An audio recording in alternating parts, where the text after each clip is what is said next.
kaliniams. O kurioje vietoje skiriasi? Jeigu galima čia prieitų, kad parėkti nereikėtų.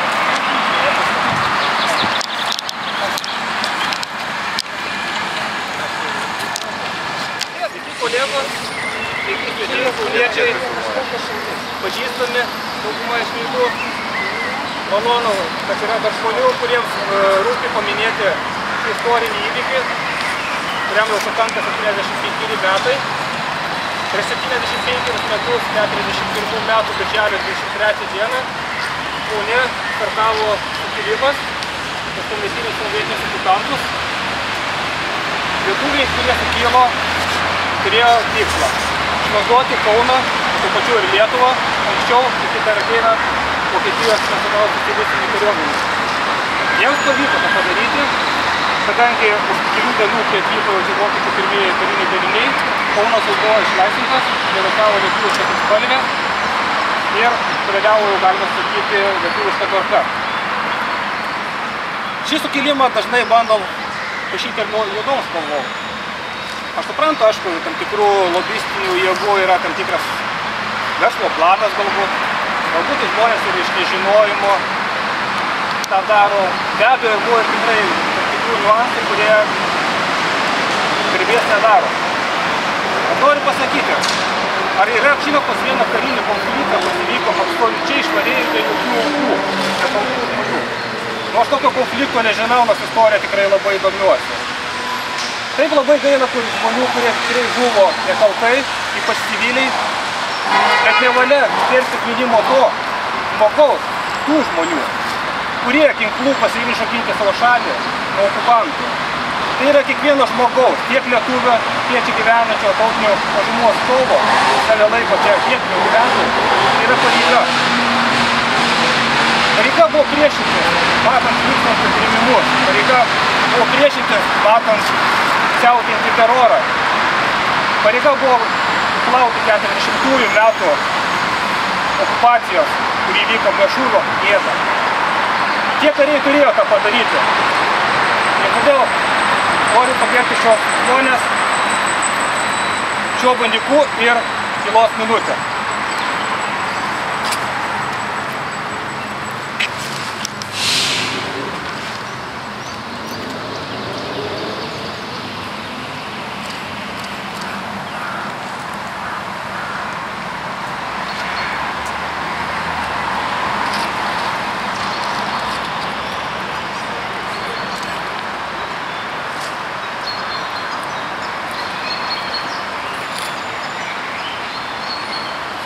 Ačiū labai.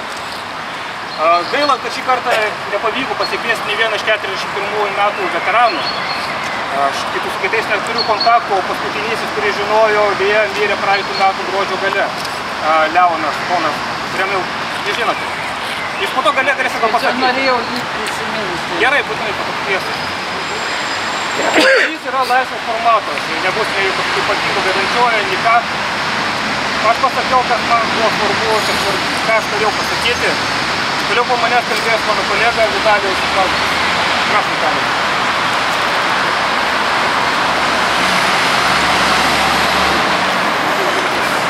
Brangus kolegos, brangus bičiuliai, brangus draugai. Šioji istorinė data yra svarbi tuom, kad tai ne vien galimybę atsiminti istorinius įvykius, tačiau tai yra data, iš kurios mes turim vis dėlto mokytis. Pirmoji pamoka, kurią mes iš šitos datos turim išmokti, tai yra toji, kad Lietuva turi vienintelį tikrą sąjungininką.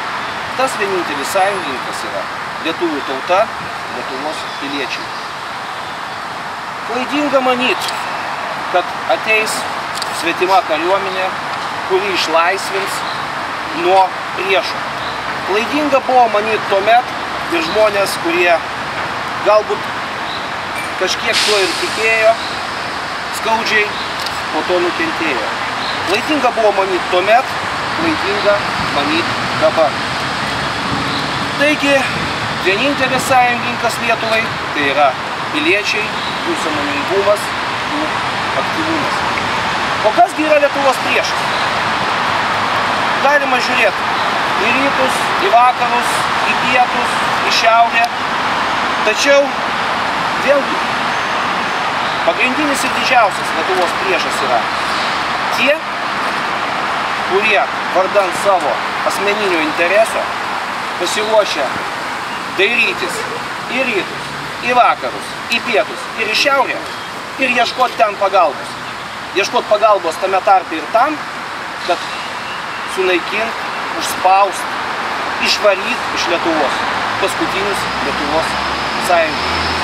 Tai yra vėlgi Lietuvos piliečius, kurie vis dar, nepaisant visko, nepaisant kalbų, kad kas iš tos Lietuvos, mes jau esam kažkokios tai sąjungos jau nariai, galbūt sąjunga yra svarbi.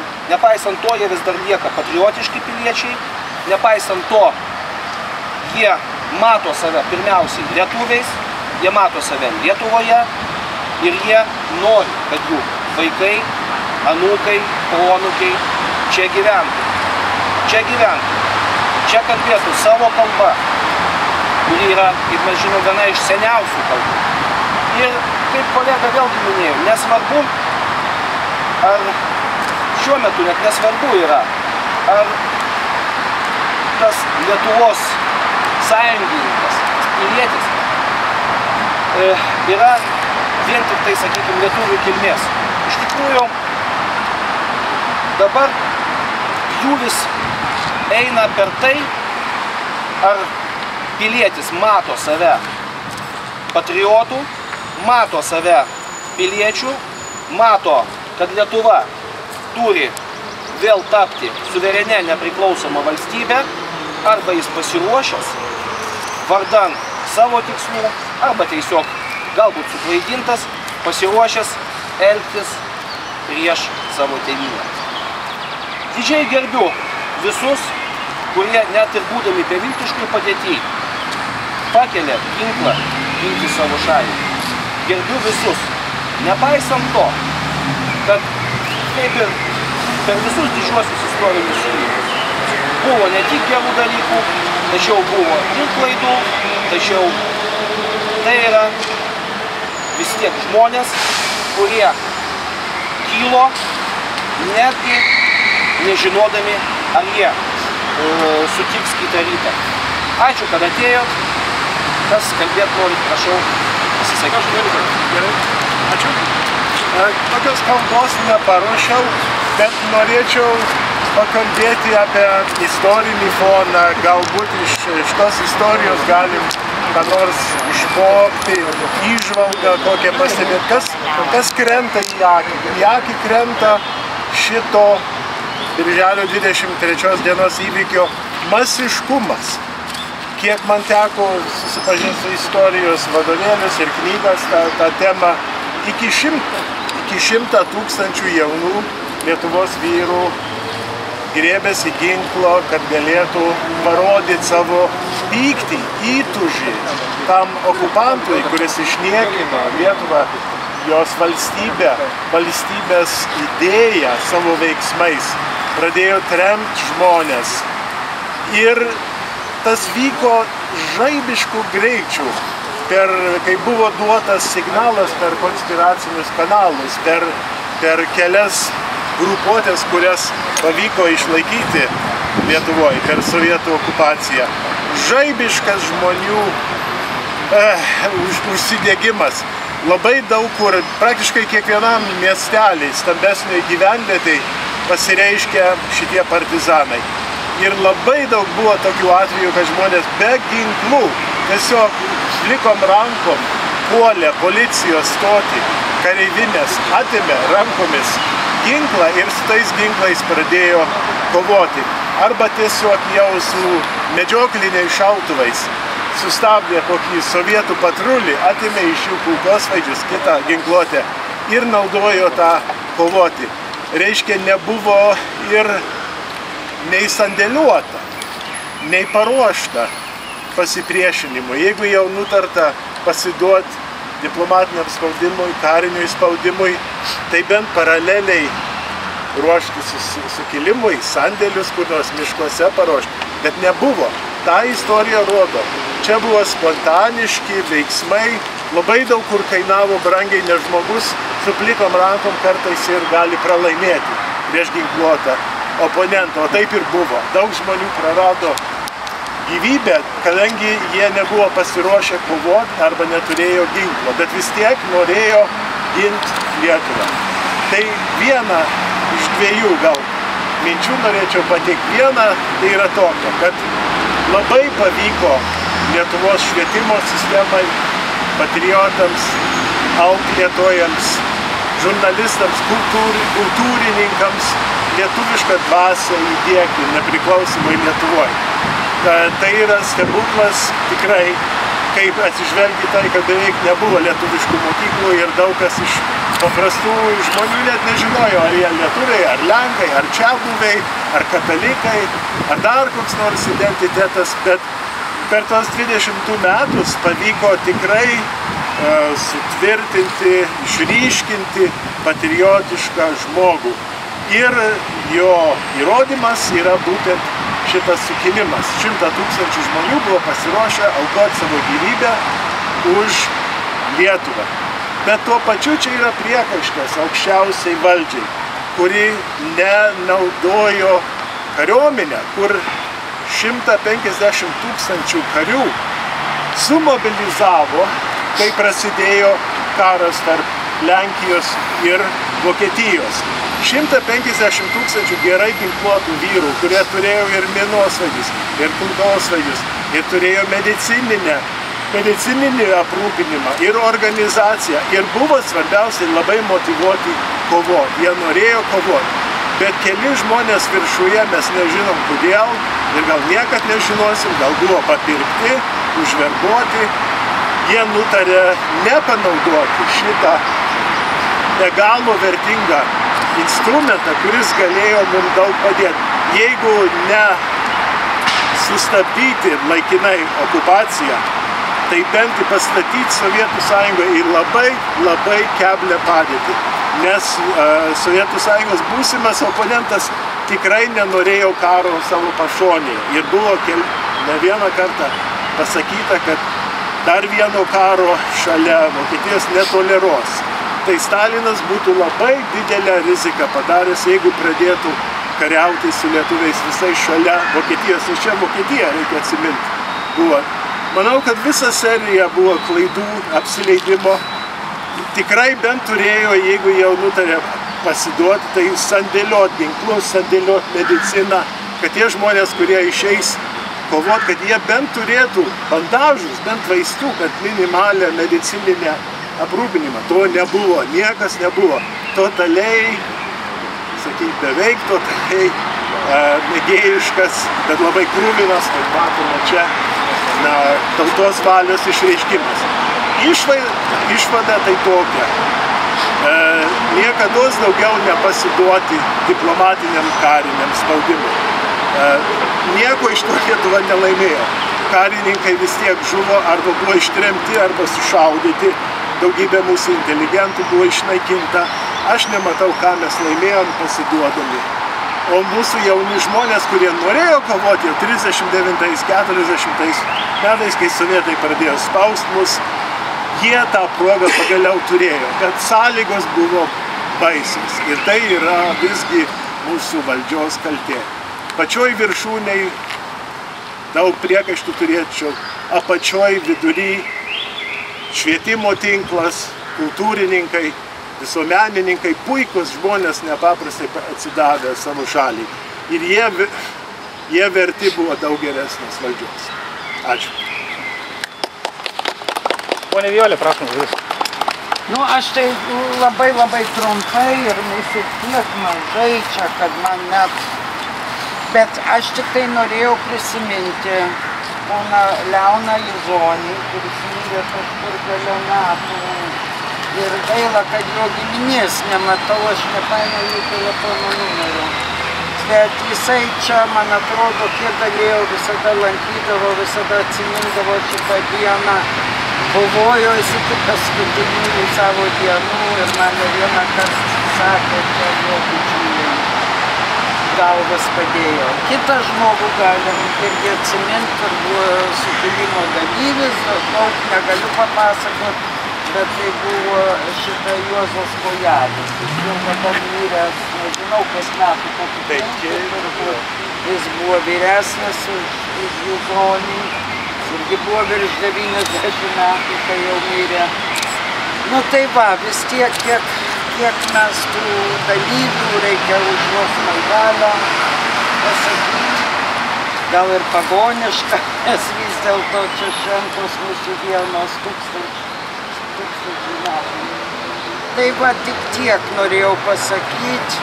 O kaip, gal vieną gerą žodį pasakysiu mūsų tų laikų valdžiai. Todėl, kad, žinoma, klaidų čia buvo apstu. Bet visada yra lengva spręsti klaidas, kai jau post factum. Bet aš vis tiek manau, kad jie ėjo į kovą tiesiog norėdami išgelbėti. Nes padėtis buvo iš tiesų daryti.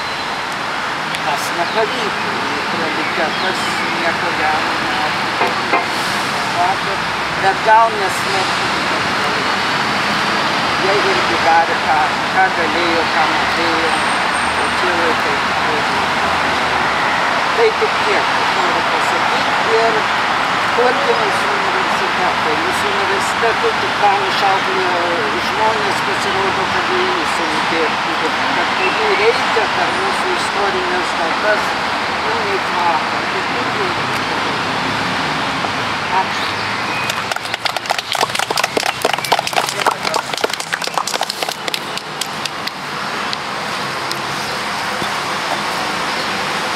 Sveiki susirinkę, pirmiausiai noriu pasidžiaugti, kad šiandien čia kalbame lietuviškai. To paties norėčiau, aišku, palinkėti mums, kad taip pat būtų ir už 100 metų. Labai gaila, kad tada, prieš 75 metus, daug ko nežinojom, daug ko nežinome ir dabar. Bet dabar jau, kai matome istorinę perspektyvą, suprantame, kad visame geopolitinėme viršuje buvo įvykdyti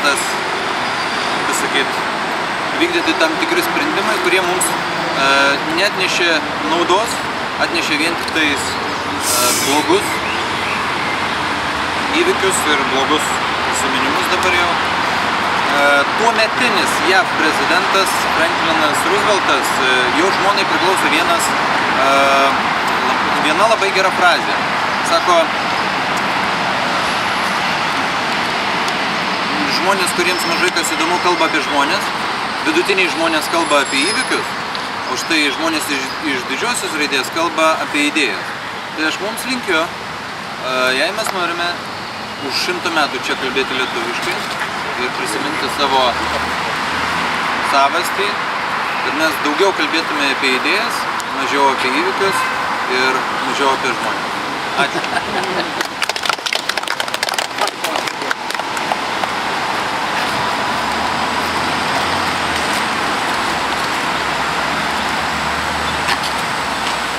Ko gero labai nesuklysiu, kad Lietuvoje begalė yra tokių sakralinių vietų, kur yra paminklai Lietuvos kovotojams už laisvę.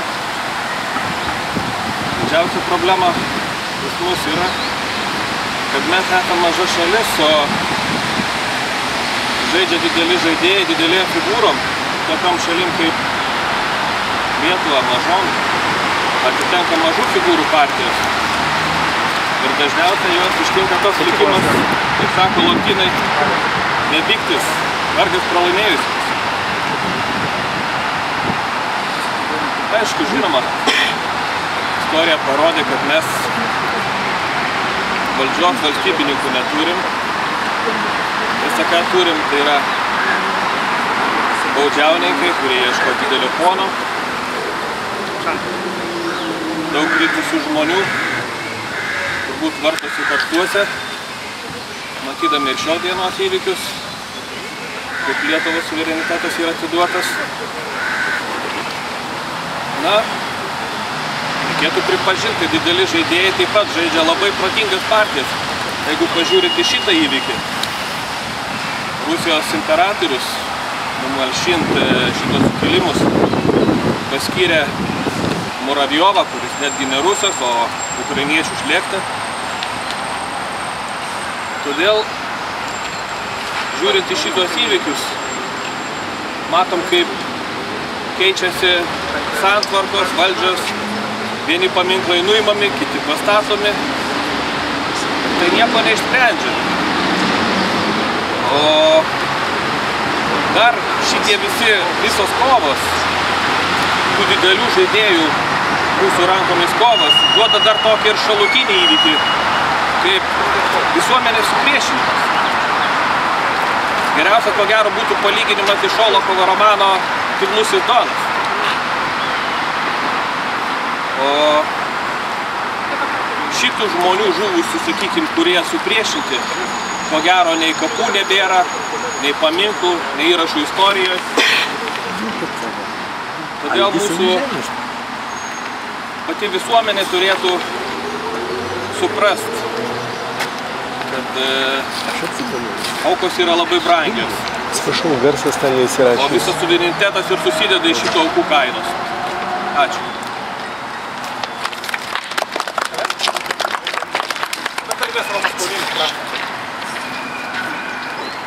Sveiki visi susirinkę, negausus būrelis.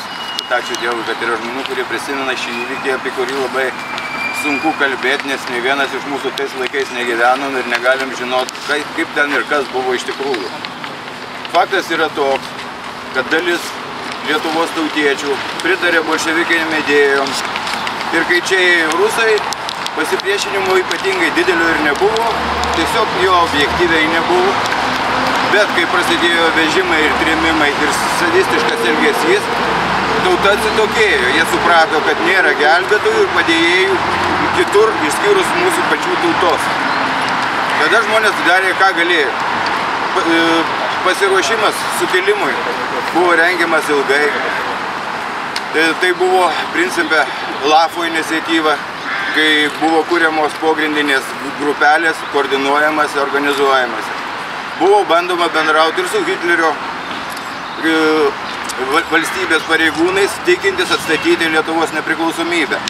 Ir kadangi viskas sukilimui buvo paruošta, kai tik tai 22 birželio buvo užpulta Tarybų sąjunga, Lietuvių aktyvistų frontas su visais žmonėmis, kurie tam jau buvo pasiruošę, puolė veikti, kaip teisingai sakė, be ginklų, nes jų nebuvo iš kur paimti.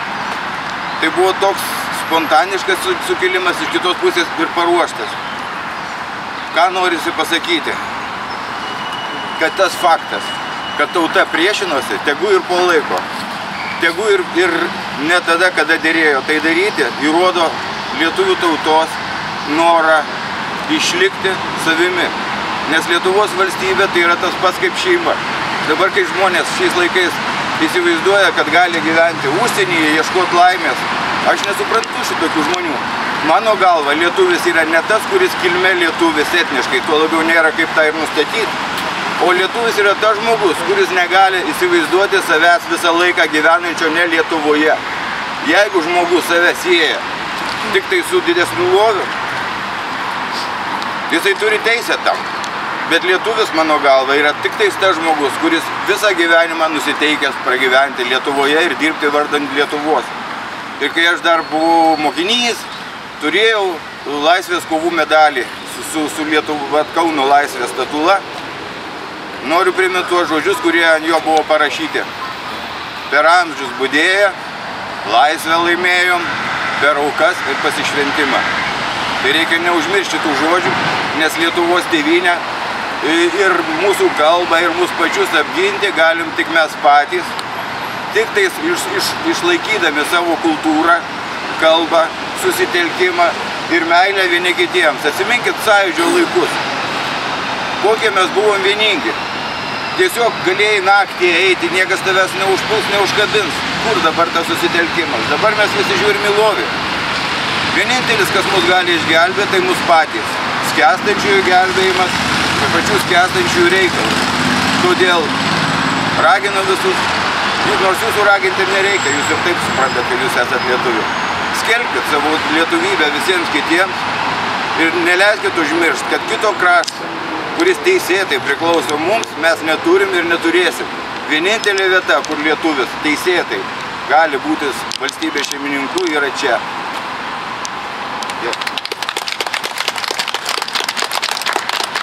Ačiū Romui. Gal yra dar norinčių pasakyti, tarti žodės. Prieš minėjimą juokaudami pasakėm, kad kartais metam bėga, kad viltis pagerėja. Tai man taip besiklausant kolegos kalbos, aš tiesiog galiu papasakoti apie savo tėvą tėviškę, Nukų kaimą, kuris yra čia. Kaip jie susiorganizavo šitam sukilimui, iš to kaimo buvo kilęs majoras Miškevičius, kuris pavogė ginklus iš sandėlių, jis buvo inkorporuotas į sovietų kariuomenę. Jisai atvežė į kaimą ginklus ir visiems išdalino. Ir mano močiutės brolis irgi dalyvavo. Ir jiems motivavo taip, kad rusai pasitraukdami sudegino visus kaimus. Ir iš tiesų per pirmą pasaulinį karą čia viskas buvo supleškinta. Sako, mes tiesiog, jeigu jie degins, mes jiems šaudysim. Ir aš va tokį pasakojimą girdėjau, o daugiau tai giminiai yra nelabai kalbama ir gal mes dėl to nelabai daug žinome, nes sovietmečiu daugelis jų gyveno čia ir tai buvo pavojinga. Ir aš tą norėjau tik pasidalinti, kad žinau, kad mano kaime buvo tie sukilėliai. Ir žinau, kad Seimo nario Kazio Starkevičiaus dėdės irgi tam būrį dalyvavo, bet jis irgi apie tai nesikiria ir nepasakoja. Ačiū. Dar gal yra norinčių pasisakyti? Aš noriu vieną klausimą, jeigu galima. Ką čia visi galvoja apie šitos pasaulio lietuvius, kurie yra įsitikinę, kad jie gyvens po visą pasaulį ir jie vis tiek dalis Lietuvos, nors jie mokesčių nemoka, jie jokių tarnavimų neatlieka, bet jie labai aršiai reiškiasi. Na, aš pasakyčiau šitaip, kad tai parodo iki kokio laipsnio mūsų santvarka, mūsų sistema nusmukdė socialinį solidarumą. Nes bet kokioj organizacijoje nariai turi padėti viens kitam. O kai reikia, tam nariui padeda visi kartu. Tai panašiai su valstybė yra. Jauni žmonės gauna nemokamą mokslą, auklėjimą, sveikatos priežiūrą. 20 metų jie yra remiami mūsų. Labai, manau, yra teisingai, kad jie turėtų galvoti, o kaip dabar man remti tuos, kurie mane rėmė. Bet ne mūsų iš aukščiausių tribūnų, iš tarptautinių autoritetų girdime, ne, mes kūrėme pasaulinę bendruomenę, žmogus plačiai masto. Gerai, o kas mūsų pensininkus išlaikys, jeigu mūsų jauni galės daugiau užsidirbti, 3-4 kartus daugiau. Tai tokios sąlygos yra kūriamos dabartiniai sistemai. Užtat mūsų nacionalinis interesas asociacija ieško alternatyvų. Socialinis solidarumas yra bet kokio civilizuoto gyvenimo pagrindas. O šito, kaip jūs sakot, puikiausias pavyzdys neturime. Ačiū. Ačiū visiems labai. Manau, gal pabiškai po truputėlį baigsime renginį. Tik norėčiau vieno esminio dalykų paprašyti. Kas iš esančių žmonių turi gerą balsą ir galėtų pradėti Lietuvos Respublikos himną. Prašom, pradėkime. Ačiū labai visiems. Labai malonu, kad visi buvom čia susirinkę. Labai tikiuosi, kad ir kitais metais, galbūt net ir gausiau, čia susirinksime ir nepamiršime savo istorijos, savo didvyrių. Sėkmėsimės, viso geriausio. Taip, bendra nuotrauka. Bendra nuotrauka, jo, tada. Padėkim dar.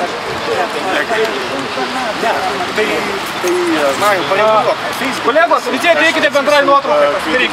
Ateikite, arčiau. Dabar aš negaliu, nes čia turime... Ateikite arčiau. Man reikia dalyvauti, aš negaliu. Ateikite visi, aš Mariučio galima.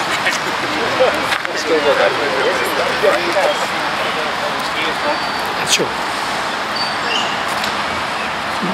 Arčiau bus vos.